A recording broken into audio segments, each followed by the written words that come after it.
name is Cynthia Mares. Back then, and it seems like it's been ages and ages ago, I had the honor and privilege of working for International Bank of Commerce. And I was in the marketing department. I was one of their marketing vice presidents and in charge of all the banquitos and anything that happened, with the grand openings of our banks. My name is Clema Owen, but I've added another name to Owen-Patterson. And when I was here in Laredo, I was in the hospitality industry, served as director of sales for 15 years, and then general manager as 15 years. And my last hotel that I managed here was Embassy Suites. My name is Lupita Raquel Canales. They call me Lupita. When I was in the chamber, I was and have been a U.S. Customs broker for over 30 years now. I started off as a teacher and taught for 13 years, and then went into the business following my dad's footsteps. He was a Mexican customs broker, so decided to go into that field as well. My name is Sandra Mendiola Alaniz.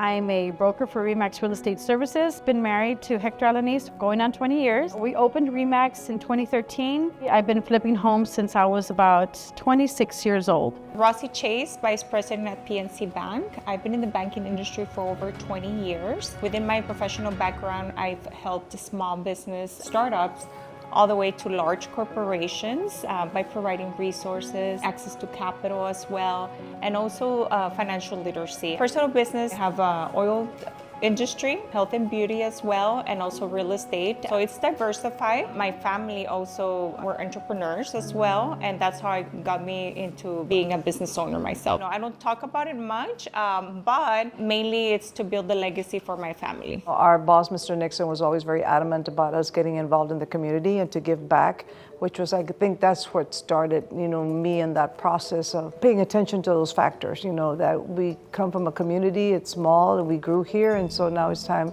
if you're in a position of opportunity, to give back to your community. So you wanted us to join all the organizations, and my first one, of course, was the Chamber of Commerce. We integrated into the city of Laredo, Texas, through the Laredo Chamber of Commerce. And the more we really learned about the chamber, how they were involved with the U.S. Chamber of Commerce, and how that we did legislative trips to Washington, D.C.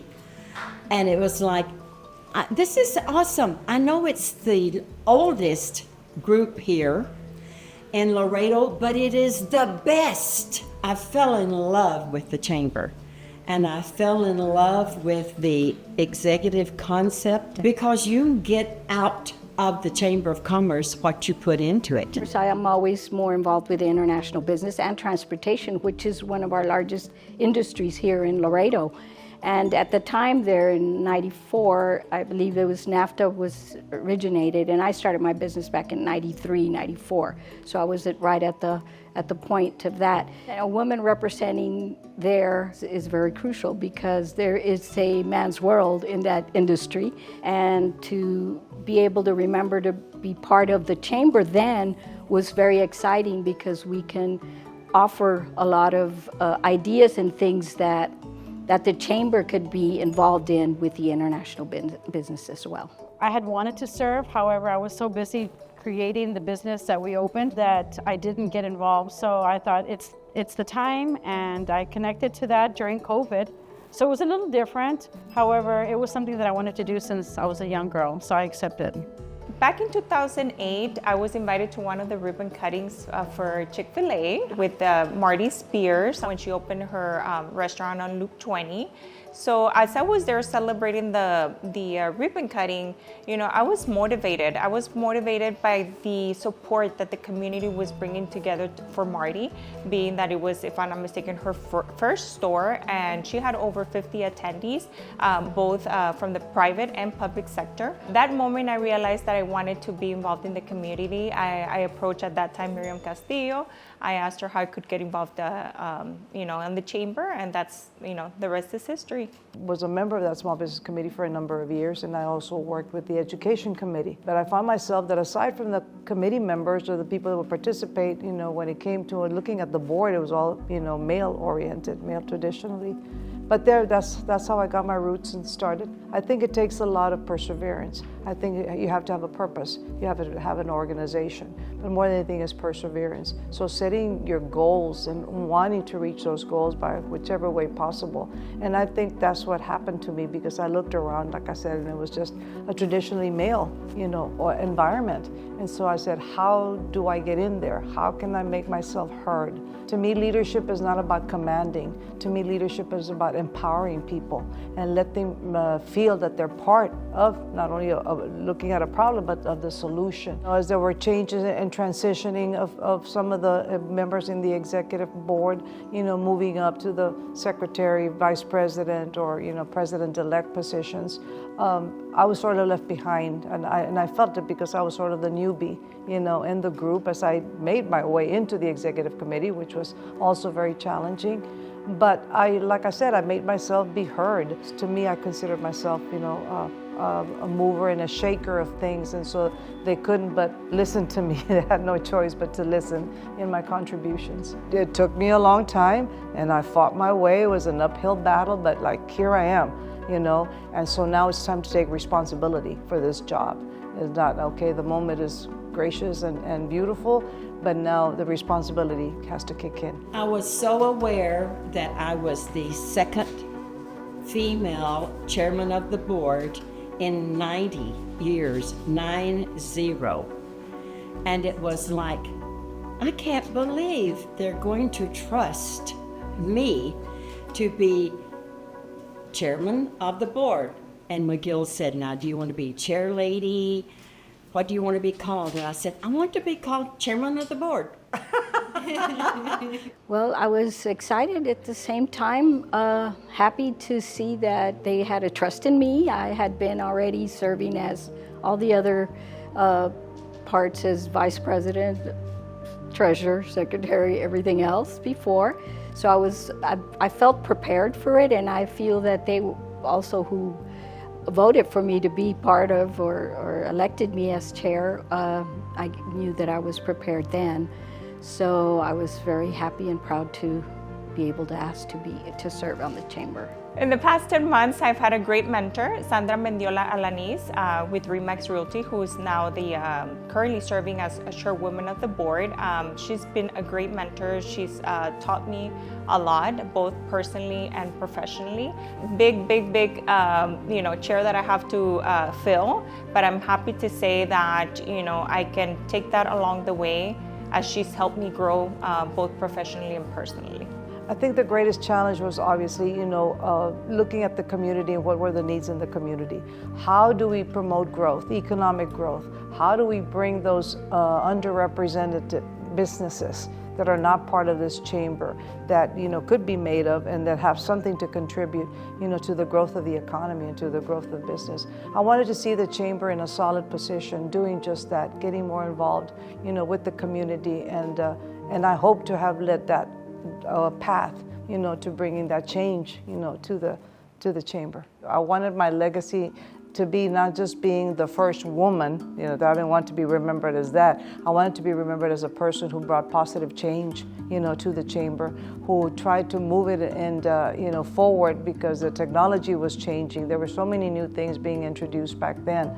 And so I was trying to manifest, all that diversity and at the same time being inclusive, with the membership and trying to open doors and convince the young women in our community and women that, as the cliche says, nothing is impossible in this world, but you've just got to set your mind. And like I said, get that direction and that perseverance. I was so honored because knowing I was only number 2, and here we had 88 other male chairmen of the board.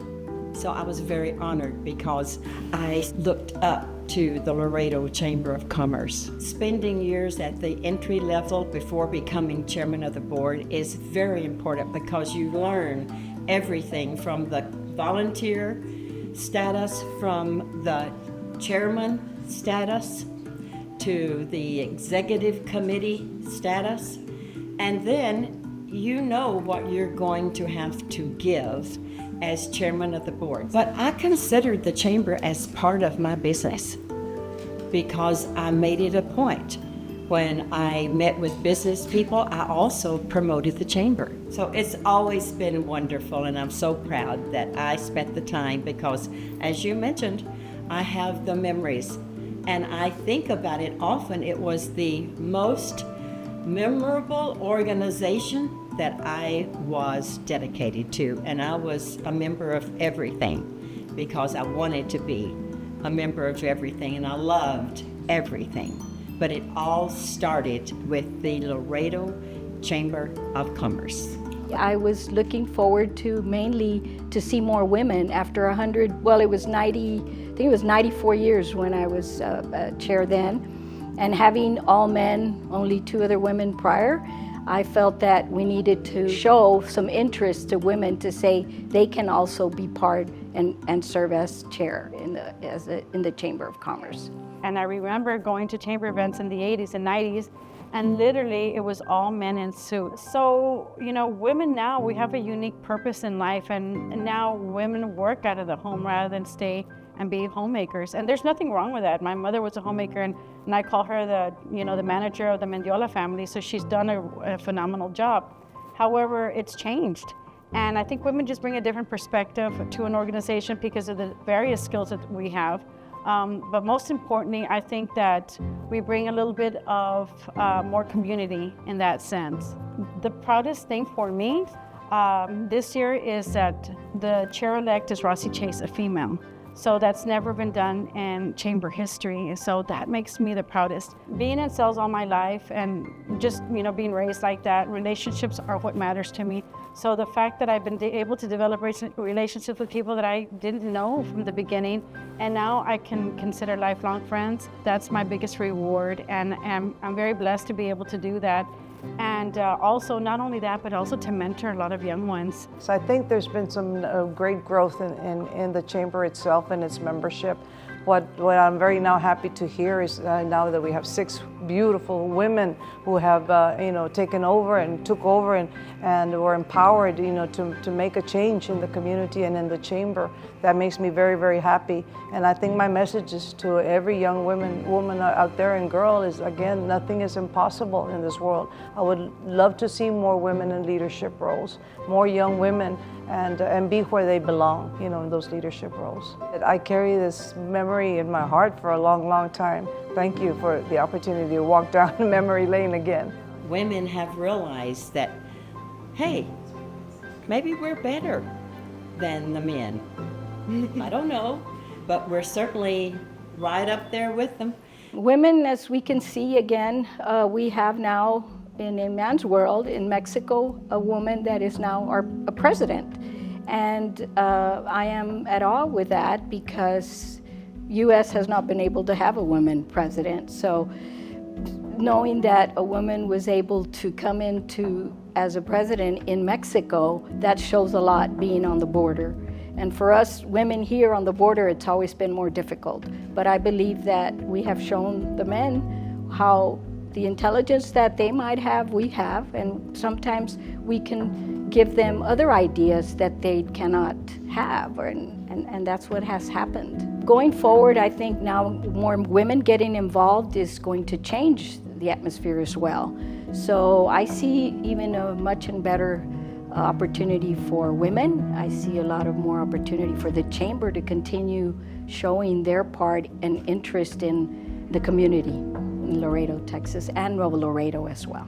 And I'm hoping that these young girls that are watching now say, hey, you know what? I too deserve a seat at the table, and that is something that I can do. I just hope for continued growth and for recognition for not only women but men as well, and I'm talking young people. My hope is that it continues to be a strong force for the business community, and also so that we can have relationships with the city and with the county and bring more business to Laredo, because we're at the precipice of greatness. People don't realize in Laredo, 20, 30 years ago, there wasn't 20,000 trucks crossing a day. So can you imagine what the future holds? And the chamber's right in the middle of all that growth. I feel that the biggest opportunity for the chamber is getting more united, as a community, and I mean both private and public sector. Continue to enhance those relationships that have, laid the foundation for our community economic growth. And as I step into my role of the chairwoman for 2025 and 2026, that's one of my biggest goals, is to make sure that we have a diversified board where we can have both women and females from small businesses to large corporations have a voice at the table. My best advice is to make sure that, if you want to lead, if you want a seat at the table, get involved, raise your hand, and you will have a voice.